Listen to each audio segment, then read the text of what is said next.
That one. Is there any in here? I'm checking over here right now. Oh, Jesus Christ. Irving Police, Logan, may I help you? I'm at the South Station, and it's for multiple things. Child and murder. Who murdered them? I sedated them and smothered them. How many children? The call came late on the night of April 5th, 2021.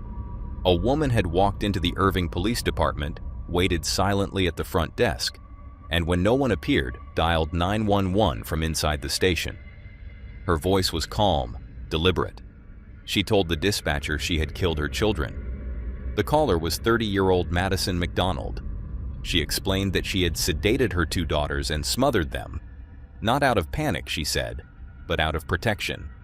Officers listening in real time were still trying to understand what they were hearing when patrol units were dispatched to her apartment. As officers entered the residence, they moved quickly, hoping against reason that at least one child might still be alive. Police department! Police! Irving Police!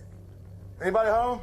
They cleared the rooms one by one, calling out, scanning the darkness with flashlights. Yeah, I've got one in here. Where you at? Over here. I got one right here. In the master bedroom, beneath a blanket, they found 6-year-old Archer Hammond.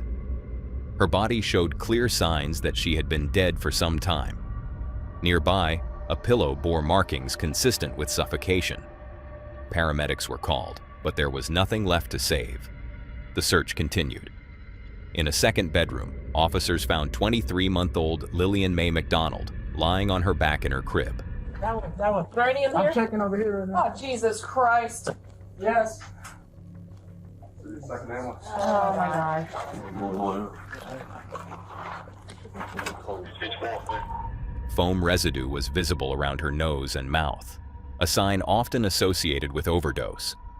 The realization set in quickly. Both children were gone. While evidence was collected from the apartment, Madison remained on the phone with dispatch, offering explanations that grew increasingly disturbing. Madison, were you dealing with some type of depression, like hearing voices? Is an officer there? No and no. Okay. I have a diagnosed condition, but that has nothing to do with this. This has to do with the harassment and abuse and exploitation that we've been going through in our family that I've been fighting to save. I stayed with them for a little bit because I didn't want to leave this. But they can't keep getting hurt. I've tried to get help so many times. Let me ask you this. Were your kids assaulted or... I have strong reason to believe, and I've been fighting to prove it. Like I said, I've even filed a report already. So do you think that they were? Yes. Or no? Okay, yes. And by whom? By their dads, and I don't know who else. Which is your ex-husband, right? They have different dads. Oh, okay. 2 officers just walked in. Okay, go ahead and talk to him, okay, Madison? Okay, bye-bye. As heard on the call, Madison claimed she believed her children were being harmed by family members and their fathers, and that every attempt she made to get help had failed. In her words, killing them was the only way to keep them safe. Back at the station, detectives spoke with Madison face-to-face.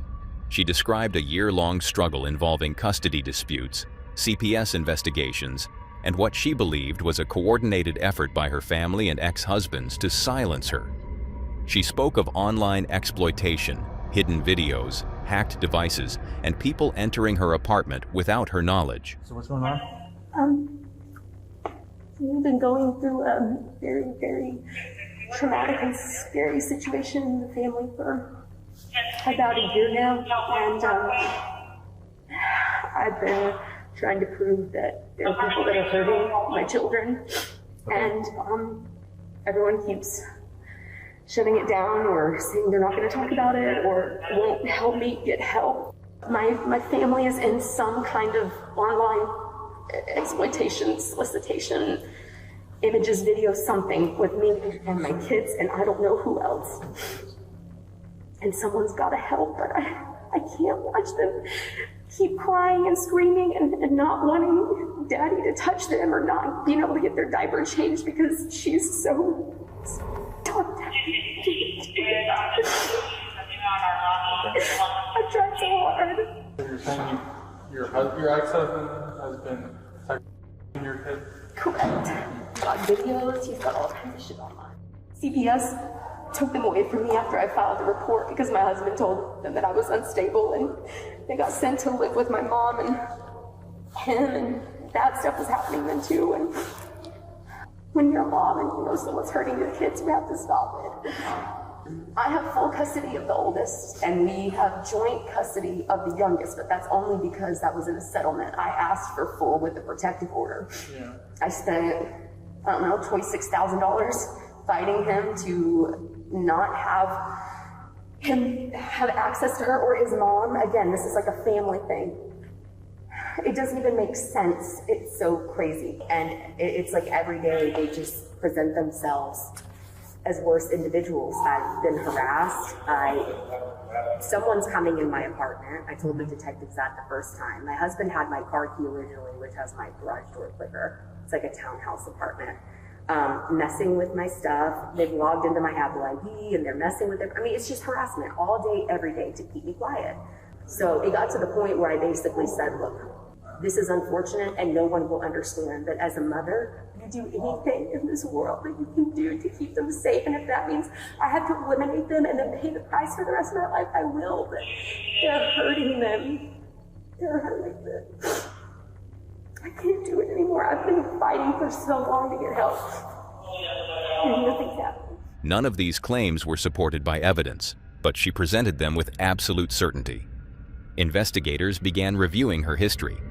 Madison had a documented record of mental illness, including bipolar disorder and schizoaffective disorder, along with prior hospitalizations, addiction struggles, and self-harm.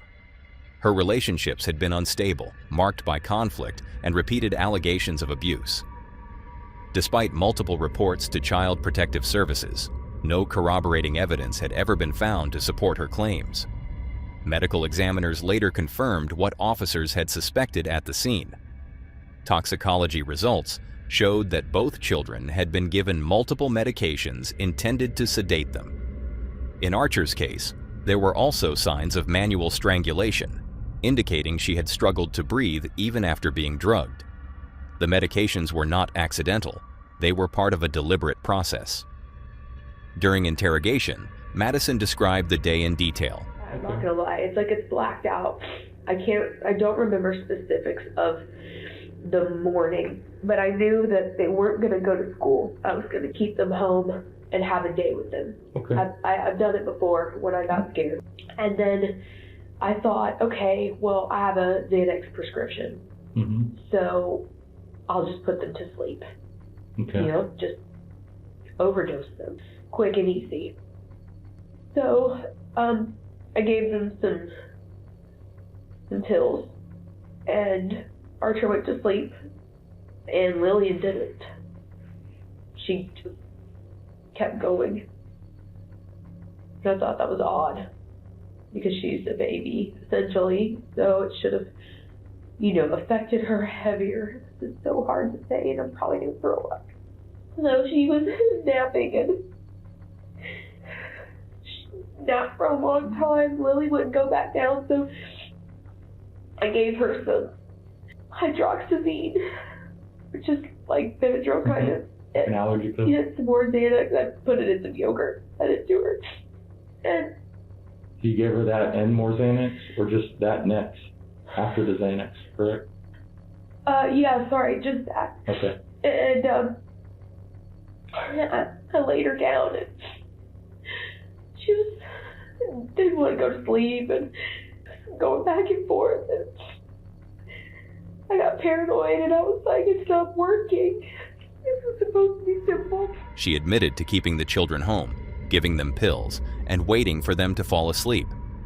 When sedation didn't work as expected, she became agitated. I put her head in my chest and held her while she fell asleep, and put the blanket over her mouth and held it. This was Lillian? I laid her in her crib and hugged her. I changed her clothes and put on a dry shirt because she had drooled on it. I changed her diaper. Put her in her crib and tucked her in with her blanket and her lovey. Later that evening, after spending hours with Archer, playing games, eating together, pretending everything was normal, she repeated the act. And then Archer, that was at 1:36. 1:36 p.m. Whenever that happened to Lillian. And I kept thinking, okay, it's over. And then Archer woke up, and I couldn't do it. I couldn't. I spent the rest of the day with her, eating, playing games, watching this, trying so desperately not to panic. I think I was in shock, so I wasn't crying. I kept checking on Lillian like every 30 minutes. I told Archer she was taking a long nap. And But you knew she was gone. correct. But I was still scared about Archer, so I waited until she was ready for bed. And I gave her some more Xanax and hydroxyzine in her Zoloft that she takes. So whenever you say you smothered her, what'd you smother her with? Well, my hand and a pillow. What was most unsettling was not just what she did, but how she explained it. Madison did not frame her actions as a loss of control. She described them as a sacrifice. She insisted she had saved her children from a world that had already failed them, and she stood by that belief even after admitting what she had done. I stand by the fact that I had enough evidence to show that my kids were in child produced by my family and paid for by my family, and the money was moving through my bank account. Okay. And once I found that out, and I was busting my ass to prove it, I just lost it. I completely lost it. My husband had put some stuff on my phone, and he bought these like blockers and stuff where like I can't, so I haven't had like full internet access, and so I've never been able to fully see any of these videos, but I can get to them, and I figured out how to get to them. Some of them, I know some of them are probably on like the dark web. I don't know who my family really is. Okay, well, I'm gonna preface with it. First off, this is now a mental health crisis because I have murdered my children, okay? I'm a little rattled, and I've been rattled for a while, but that's the way they want me, okay? I do sound crazy. If you thought I was sane right now, you'd probably be crazy, but I'm not. I think that they thought I would just go crazy and they'd get the kids, and unfortunately that didn't happen. Unfortunately, I hurt them instead. It seems like every time that I just struggle with life, you know, we throw it back on mental health. There's nothing wrong with having a mental health problem. I'm currently having one. A lot of people do. But it's a scapegoat for my family to use to keep me quiet. How did you feel after they were gone? I just checked on them and told them I loved them and covered them up and situated them how they'd be comfortable. And just stood there for like 15 minutes, just stared at the floor. You don't think after, you're just dead. I felt like I died with them. I have tears because I'm sad for them. I miss them already. But I'm not sad for saving them. How long have you been planning that? Well, I've been fighting to protect them and save them for like a year, but the thought of doing it that way has not crossed my mind. I guess it was the day before Easter when they were doing their Easter egg hunt. I think at the end of the day I did what I did, and it's unfortunate, and no one's going to care about what led me to it. I'm not okay with it. I don't think it's right. I think I do deserve to be arrested and serve time. But I couldn't go another day knowing that they were in harm. Detectives examined whether she understood the consequences of her actions. Mental health experts acknowledged her illness, but concluded she was still capable of understanding right from wrong. She knew her actions were illegal. She expected to be arrested. She simply believed the outcome was justified. I don't think marrying someone who is who's a predator and an abuser and finding out that there's a connection to your family for some reason and then reporting them and then them harassing you until you end up committing capital murder. I don't think that's hard to understand from a psychological point at all. Because medicines fix chemical problems, not situational problems. My problems are situational, not chemical. I fought for safety, but I can't prove it. I'll say that. And I just think now it's time for me to serve my time. So what were you protecting the girls from then? I'm done. Sorry. In April 2023, Madison Macdonald was found guilty of capital murder for the deaths of her daughters. She was sentenced to life in prison without the possibility of parole. This case is not unsettling because of unanswered questions. It's unsettling because the answers are clear. 2 children died not in chaos, but in a controlled environment shaped by untreated psychosis, systemic failure, and a parent who believed protection meant destruction. And once the belief took hold, nothing, not reason, not law, not love, was enough to stop it. And as a father, I thought I was doing a good thing to let Lillian go back so she could live with Archer.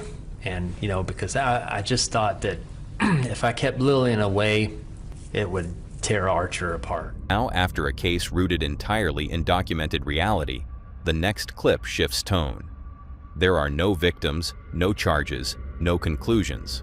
Only a single unexplained moment recorded during an otherwise ordinary night shift. This security guard was working the night shift when something unexpected happened during an otherwise uneventful patrol.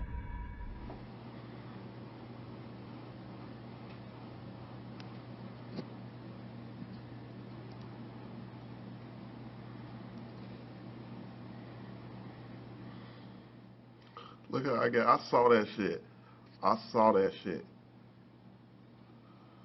See, I saw that shit. And I'm like, and then it disappeared over there by the desk.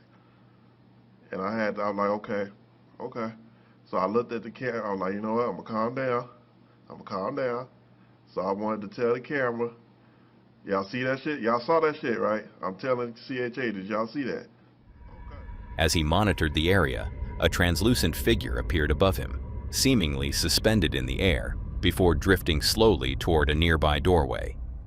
The figure's shape was faint, difficult to define, and visible only for a brief moment before vanishing from view. The guard later stated that nothing like this had ever occurred during his previous shifts, and no one else was present at the time.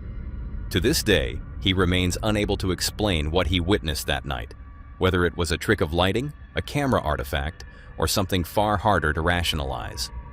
Now, if the last clip left you unsure of what you were seeing, don't worry, because the next leaves no doubt at all about what happened. It began just after dawn on October 8, 2023, when dispatch received a call that immediately signaled something was wrong. A man had approached strangers near a convenience store along Scenic Highway, bleeding heavily from his neck, barefoot, disoriented, and unable to speak English. Officers arriving on scene quickly realized this wasn't a random assault. It was the aftermath of something far more deliberate. What's that? You okay? No speak Spanish. Oh, here, have a seat right here. Have a seat right here. Car Frank 13. What happened? Amigo. Can I get EMS 51 to me at the Tom Thumb at Scenic Highway and 9 Mile Road? How old are you? ¿Cuántos años? How old? You. Got a Spanish-speaking male, lacerations to the throat, and looks like he was punched in the face, so probably head injuries. Not actively bleeding right now, but go ahead and have him step it up.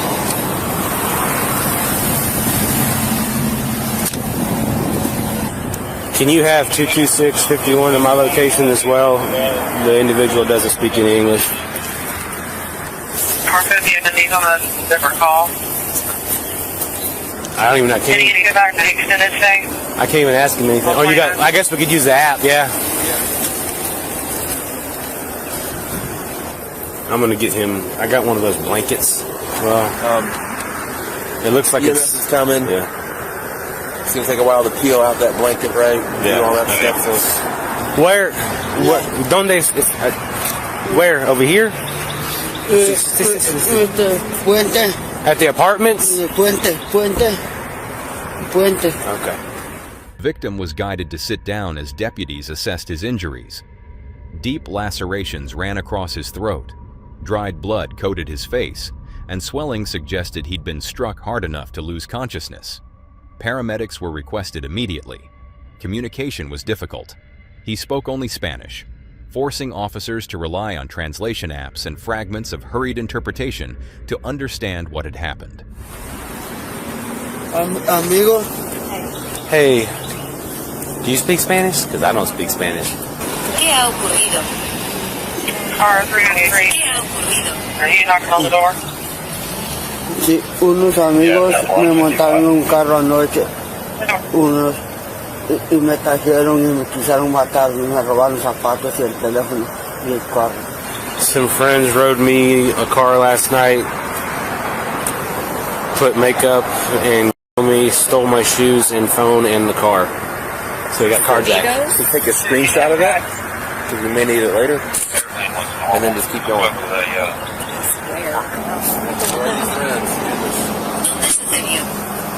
Sí, me trajeron de aquí de Pensacola, Florida, aquí cerquita.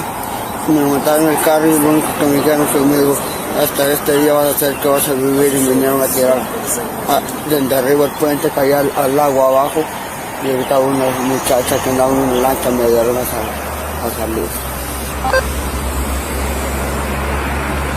So they brought me here from Pensacola, Florida. The box mounted me in the only lane that they told me until this day you're going to do what you're going to do, that you're going to live tomorrow. It is going to throw to where above the bridge fell. So maybe I'm thinking that they threw him off the bridge. I don't know. His mouth injury is probably making a mumble, which is why this isn't. But I would still take a screenshot of it because there's some stuff in there that might work.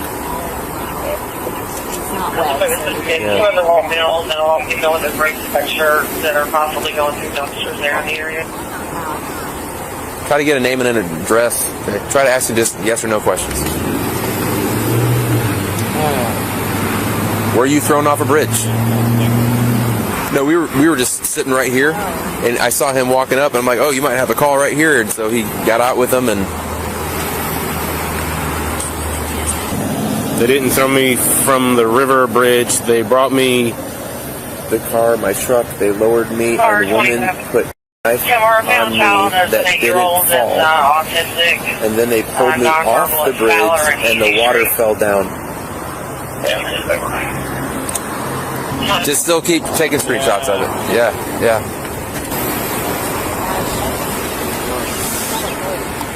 Yeah, that's the front of the sun. Yeah. Well, he was sitting for a while, and then he kind of stood up. We're gonna need him to stand up again anyway when he take him over. Ribs. Yeah.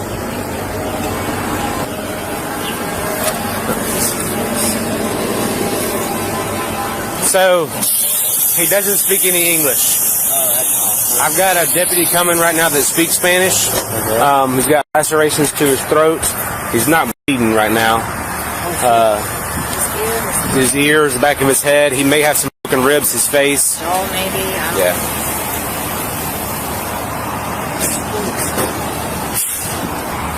I think he's off. He hurts like trying to sit down. I don't know. There might be some more to his body.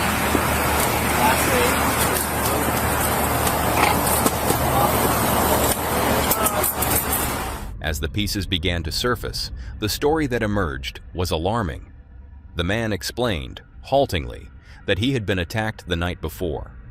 His phone, shoes, money, and vehicle were gone. He appeared confused about the sequence of events, likely due to trauma, blood loss, and head injury.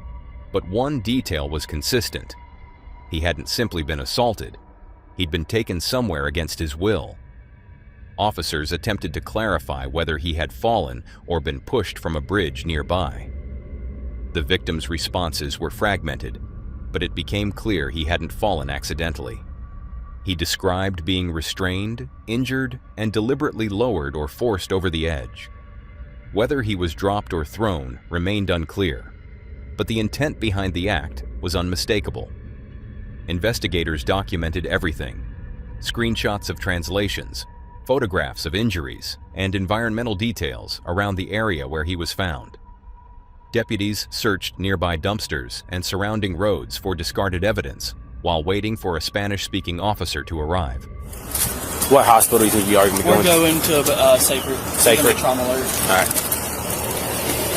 So you gotta take it before we go over there. You gotta take in, like, what questions do I want to try to keep ask Randy to ask him? So, like, when did this happen? Where did you just, like, wake up and it happened in the nighttime and you just woke up and walked over here? Or did it just happen? Looks like it's, you got dry blood, so. Looks like he probably got unconscious. Yeah. Because his face is pretty. I got my the Spanish deputies here. So we stopped here, and he had to get some stuff from his wife. But guy come walking from across the street right here. He's got like probably like 4, 5 lacerations, deep lacerations to his throat. His face is all bruised and broken. He doesn't speak any English at all. Okay. You came walking up from there, the apartment complex right there? Yeah, so see that center concrete median? He was coming this way. So he could have come from there, the bar, the extended stay. I don't know where he came from, but... Yeah. Yeah. Alright, yeah, we'll drive around there and see if we see anything weird. Okay. Once communication improved, officers learned the context that made the case even more disturbing. The man had met someone through Facebook, a woman who claimed she needed help. What he believed was a simple act of kindness turned into a calculated setup. After meeting her, additional people became involved. He was beaten, robbed, and ultimately left for dead. By the time he was transported to the hospital, surgeons confirmed he'd narrowly survived injuries that could have easily been fatal. Meanwhile, deputies expanded the investigation, contacting family members and attempting to trace the stolen vehicle, a silver Honda Odyssey used during the assault. The victim's wife, learning of the attack hours later, struggled to process how an ordinary evening had escalated into a near-fatal ambush. Officers explained that her husband had already undergone surgery and was stable, but the suspects were still at large. Yeah, yesterday she was in school with the kids when her husband wasn't there no more. Okay. The house. So, did you tell her what happened? I kind of explained to her. Okay. I don't know nothing. So, do you... Well, she wants to know what happened to the vehicle. That's part of it. Okay. Es parte de eso. It's a long story. Es una historia muy larga. Yes, ma'am. He came walking across the street towards me. Okay. El gardo vino, se arrimó al policía. Didn't have any shoes on. No tenía zapatos. He had been up. Estaba todo golpeado. And somebody cut him. Alguien lo cortó. Okay. He had been cut like 3 or 4 times on the neck. He's okay. He's okay. Okay, let her know he's okay. Dice, pero está bien. Okay. Apparently yesterday around 6 o'clock. Ayer como a las 6 de la tarde. He met somebody off of Facebook to help her out, and it was a Puerto Rican woman with blonde hair, kind of like an afro. He was going to help her out, give some food or something like that. Que le iba a ayudar con dinero and then y ayudarle con comida. And then he bought drinks for her kids or something, and I guess they went back to her house to cook dinner or something like that. And I guess he was supposed to come back to your house, and he was giving them a ride, and I guess they were all going to come back and cook or something. We don't know for sure right now. As far as why.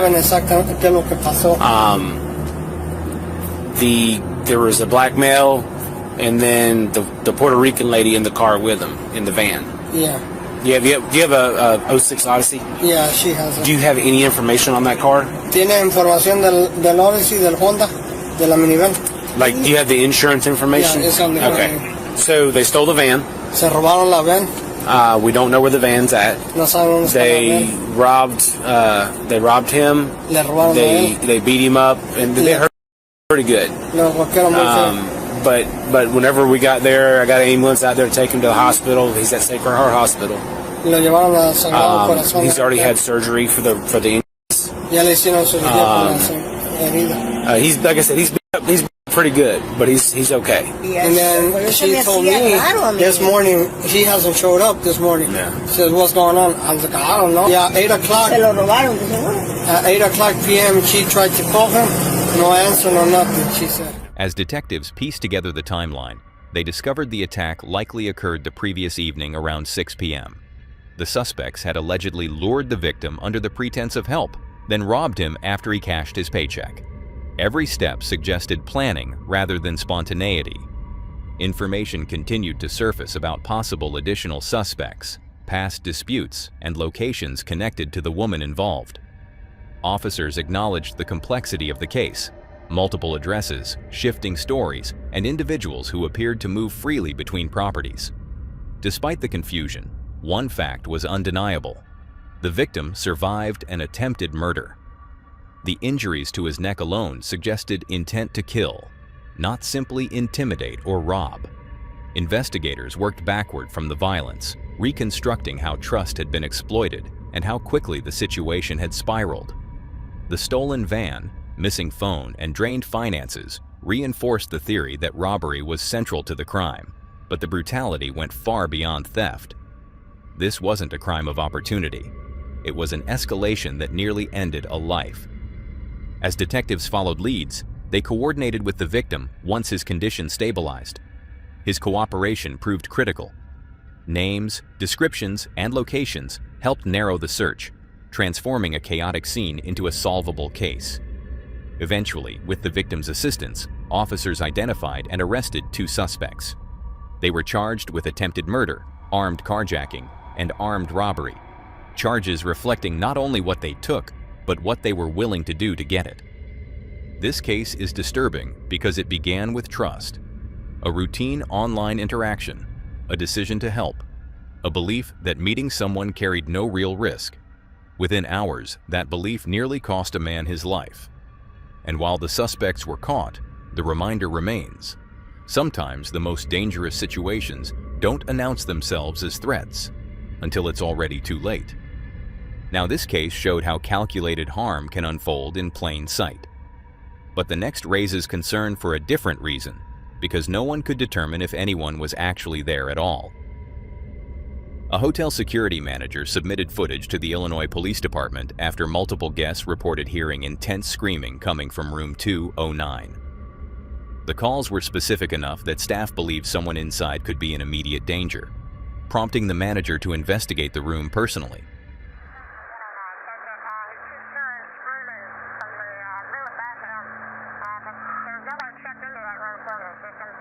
What room is that? It's the room right above him. It should be 209. John, do you copy? It's room 209. Amy says nobody's checked into that room, and there's reports of screaming coming from that room. Amy, he's on his way down there right now.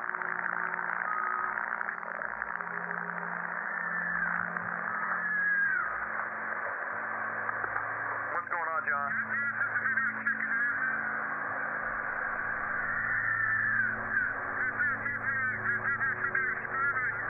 There's no one checked into that room. There should be nobody in there. Wait 1 second, John. Amy, are you there? Yeah, John says he hears the screaming coming from that room. And I hear it too. But we're sure that no one's checked into that room. Correct? John, just wait. We're going to get a hold of the police. So, I would wait for the police, John. Amy, John's going to enter the room real quick just to check, make sure, see what's going on. Wait 1.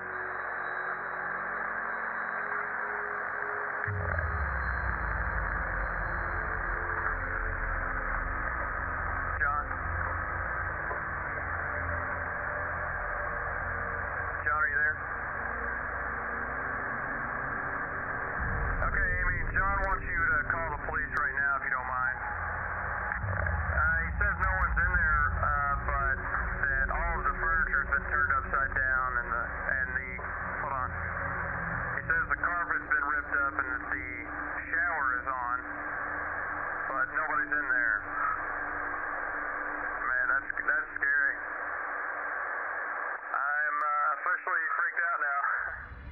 As heard in the footage, the room appeared completely ransacked.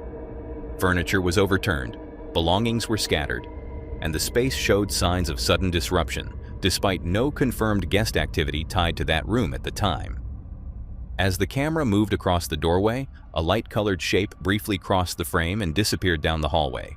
Some viewers later interpreted it as a single shadow, while others claimed multiple figures were visible depending on the playback speed and lighting.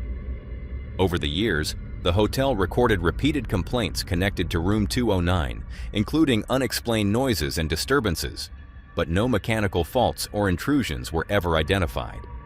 This footage remains the only recorded incident tied to those reports, leaving the explanation unresolved, caught somewhere between misinterpretation, coincidence, and the limits of what a camera can reliably capture. Unexplained footage can unsettle the imagination, but the next case shows what happens when something far more tragic is ignored. We got an employee that shot people. He's just racist. Just flat out racist. He posted on Facebook last night, and he came to work all weird. Boss man makes black jokes every day. My name is Black Jerry. But I just remember looking up and I saw Jerry with the gun. He did one of these and pulled the trigger at my dad. You guys. And I really hope y'all do this. On the morning of January 9th, 2018, a 25-year-old construction worker named Jerry Mealy Jr. recorded himself during his commute to work in Clinton Township, Michigan. What began as a personal rant quickly became something far more disturbing in hindsight. So, now we're recording. I'm gonna tell you, like I told these motherfuckers, like, they just did, like, outrageous, racist bullshit. It's like time and time I come into work, just racist, just flat out racist. There's no giving. Dude used the word like a million times. Boss man makes black jokes every day. My name is Black Jerry. I'm the lowest paid in the company. Been there for a year. Pretty much bullshit. And I got a best friend that works there too. So it's like, even my best friend sat there and pointed out a branch, like, oh, Jerry, which one you want to be hanged from? Him and Johnny. It's like, y'all motherfuckers like, think like doesn't like click. Like, y'all are ignorant. Y'all just think money is the power of everything. Really, a weapon is the power of everything. I'm just basically saying, you guys. And I really hope y'all do this. He spoke into the camera about mistreatment, humiliation, and racism at his workplace. Allegations he claimed had been building for over a year. He described being mocked, shouted at, and reduced to a nickname that to him symbolized how little respect he felt he was given. At the time, no one watching that video could have known what would follow minutes later. Jerry arrived at work as he always had. He parked his car. He walked toward the building. But hidden beneath his clothing was a loaded pistol, one he had legally purchased months earlier after workplace conflicts left him feeling powerless and unheard.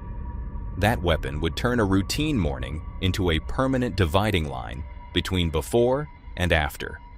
Inside the building, employees had gathered as usual to receive their assignments for the day. Several later recalled that Jerry seemed withdrawn, quiet, distant, not responding to greetings. Moments later, he entered the office area and opened fire. Lock it. Where's Tom? Shot. I don't know.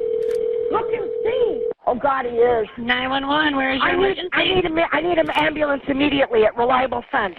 We got an employee that shot people. Where is the person that shot him? I don't know. We have 4 rooms back there, and when I'm in a locked room, I need police and I need an ambulance staff. Okay, where I have everybody coming. Where is the victim? He's right next to me, and I don't know who else is he? shot. Who else did he All right, shoot? is he breathing? Yes, he's breathing. Okay, where is he shot? In the chest. Okay, do we have anything to put on the wound? He's got his glove against it now. Okay. Just stay still. Is that shot? All right, who's the person? He shot my brother. I have 2 people shot. Okay, where's the other? Brother, he's trying to leave. I need police now. Angelo Joe McCauley III was struck multiple times, but survived. The owner of the business, 61-year-old Thomas Edward Badke, was shot in the head and killed at the scene. Panic followed. More emergency calls flooded dispatch. Confusion dominated the first minutes as employees struggled to explain what had happened, who was hurt, and where the shooter had gone. You mean my brother's dead? Ma'am, take a deep breath. Ma'am, we have everybody coming, okay? Ma'am, somebody get on the phone with me, please. Ma'am, hello? Ma'am, hello? Black Jerry? It's a black male. He works with us. I don't know. He posted on Facebook last night, and he came to work all weird. Okay. Listen, we got everybody coming to help you. Take a deep breath. What's his name? Jerry Motley. He shot Tom? What the? I have one Conscious person and breathing? Conscious and breathing that shot. He's standing right Okay. behind me. All right, and what about the other person? Other person's on the ground, looks like he's dead. Jerry fled the scene in his car, crashing less than a mile away before abandoning the vehicle and running on foot. He was apprehended shortly afterward by police. We all gather in Tom's office in the morning to find out what we're doing for the day, and just kind of bull talk and see what's going on. And Jerry was just acting really weird this morning. In what way? Was he not talking to people? No, he normally does? No, yeah. Just not talking, and his buddy Jeff in the other room was like his best friend, and Jeff said hi to him, and he's like, and just walked away, just mumbled something and walked away. I'm like, okay, that's weird. Well, anyways, we're all in Todd's office to find out what's going on, and all of a sudden we're like, just thinking like, where's Jerry at? And then all of a sudden we seen the back door open, and then Jerry walks out like this. Jerry pulls the gun out and says, "You mother, I told you stop with me." Blam, shots once. I've been to shooting range. I know what it smells like when you shoot a gun. I'm like, what the he shot Angelo. You can hear Angelo hit the ground. I can play it in my mind. Into my view came Angelo, and he's like this, and he goes, "My God, that hurts." And Jerry was there, and I said, "What the hell? What's going on?" Because I heard the sound. Was a cat gun, firework? I mean, never in a million years. And he turned and he went this way through the door, and the door slammed and boom, boom against the door. And I was trying to push against the door, and I couldn't. I'm like, "What is going on?" Because I could hear it all against the door. When he shot Joe, he was still going after Joe. He didn't have any intentions on going in the office because he was walking past the office. Okay. And I think that's when Dylan was right there and jumped on him. But when he was walking past the office, I could have sworn I heard him say, "I'm sick of this bull." As investigators pieced together what led to the shooting, a more complicated picture emerged. Multiple employees described a workplace culture where shouting, insults, and physical intimidation were normalized. Several acknowledged that Angelo Joe had a history of aggressive behavior, grabbing co-workers by the neck, flicking cigarettes at people, provoking confrontations. Some admitted Jerry was treated more harshly than others. Others insisted it was just construction work culture. Joking, rough language, nothing meant to be taken seriously. But the recordings Jerry made before the shooting told a different story. He didn't describe a single argument or moment of anger. He described accumulation, repetition, a belief that complaints went nowhere and that management would always defend the same individuals. He spoke about feeling trapped, disposable, and powerless. That context did not excuse what he did, but it mattered. During interrogation, Jerry admitted he had planned the attack. He told detectives he had purchased the gun months earlier and had even brought it to work once before, but left without using it, hoping things might improve. He acknowledged that his intent that day was to kill. He also admitted that if uninterrupted, he would have harmed more people. Co-workers intervened before that could happen. Thomas Badkey, the man who was killed, was remembered by his family and employees as someone who often tried to help struggling workers, sometimes too patiently. His sister later said she had urged him to fire Jerry months earlier. He refused, believing Jerry needed stability more than punishment. That decision, like so many others in this case, would later be revisited with painful hindsight. All of my friends are Caucasian. All of them. And it's like I never in my life has been treated in a racial way really that bad. And it's like, it's not fair. And it's like, I even thought about like, maybe I should quit. But something inside of me was like, no, they can't get away. They can't get away with this. Like, this is not right. Y'all already broke through. Like, oh my God, it's nerve-wracking. just thinking about it, like, it's like, how can you treat another human being so bad and expect him to be perfectly fine with it when it's a constant thing when he told y'all multiple times to stop? In court, Jerry Emily Jr. was convicted on all charges, including first-degree murder. In August 2025, he was sentenced to life in prison without the possibility of parole. This case isn't unsettling because of the video Jerry filmed, or even because of how quickly the violence unfolded. It's disturbing because it shows what happens when warning signs are minimized, complaints are normalized, and escalation is mistaken for workplace culture. No single moment caused this. No single person is responsible for everything that went wrong. But the consequences were irreversible. And long after the gunshots faded, the most difficult question remained. Not how this happened, but how much of it had been visible long before anyone believed it would end this way. Now this next clip is a really short one, but I still wanted to share it with you. It was a routine night patrol for an officer driving through quiet streets when the calm was abruptly broken. Without warning, his vehicle collided with something in the middle of the road. He felt a sudden jolt and immediately feared the worst, believing he may have struck a person. He stopped, backed up, and searched the area, but found no one. Later, when reviewing the dashcam footage, the confusion deepened. The video appeared to show the patrol car striking a shadowy, translucent figure that wasn't visible to the naked eye at the time. The footage offered no clear explanation for what was hit, leaving one unsettling question behind. What exactly was in the road that night? Whether the figure on the road was a trick of light or something else entirely. The uncertainty didn't end there. This last clip captures a moment where sound, not sight, becomes the source of confusion. This footage was shared by a man working as a nighttime security guard at a local beach. During one of his routine patrols, something immediately caught his attention. The women's bathroom, normally locked and inaccessible after hours, was standing wide open. Concerned that someone might be inside, he approached to investigate. I'm sorry, the beach is closed.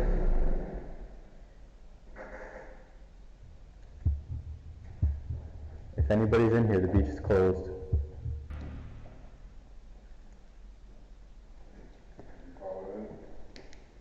No, I'm not entirely sure if anybody's in here. Nope.